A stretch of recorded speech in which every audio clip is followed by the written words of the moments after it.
Right breaking చేస్తున్నాం. Jagtial municipal ఎన్నికల్లో గెలుపొందిన 18 మంది కౌన్సిలర్లతో మాజీ మంత్రి జీవన్ రెడ్డి కొద్దిసేపటి క్రితం హైదరాబాద్ ప్రగతి భవన్ కు చేరుకున్నారు.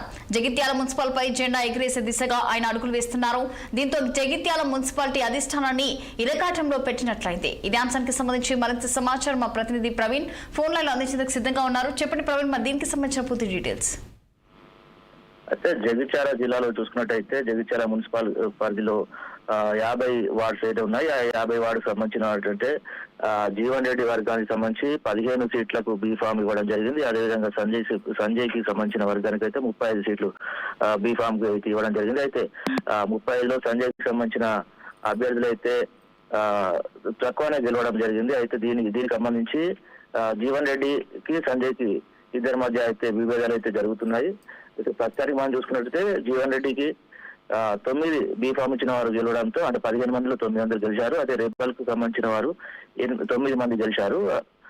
దీంతో పాటు సంజయ్ బీఫామ్ ఏదైతే ఇచ్చారో 35 సీట్లకు గాను 14 మంది గెలిచారు. రెబల్ కు సంబంధించిన వారు 3 అయితే గెలవడం జరిగింది. అయితే బీజేపీ నుండి అయితే 6 సీట్లు రావడం, 6 అయితే కౌన్సిలర్ రావడం జరిగింది. అదేవిధంగా బీఆర్ఎస్ నుంచి 4 సీట్లు గెలుపొందడం జరిగింది. ఎంఐఎం పార్టీ నుండి 2 సీట్లు గెలుపొందడం జరిగింది.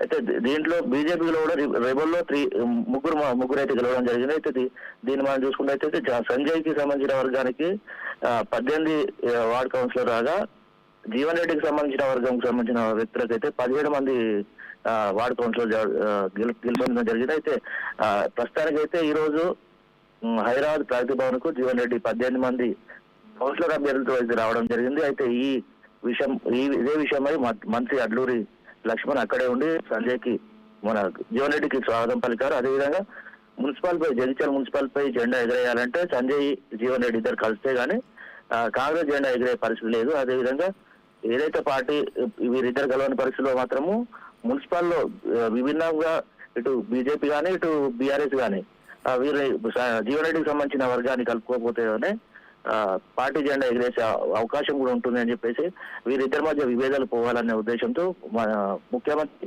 రేవంత్ రెడ్డి ఇటు అడ్లూరు లక్ష్మణ్ కు ఏఐసిసి కార్యదర్శి సవంత్ కు ఈ కార్యక్రమాన్ని అప్పచెప్పడం జరిగింది. అయితే ఎట్టి పరిస్థితిలో ఈ రోజు మాత్రము సంజయ్ కుమార్ ని జీవన్ రెడ్డిని ఇద్దరిని కూర్చోబెట్టి మాట్లాడి వీళ్ళిద్దరిని కాంప్రమైజ్ చేసే అవకాశం అయితే ఉన్నట్టయితే తెలుస్తున్నది Rachana. Right, thank you Praveen.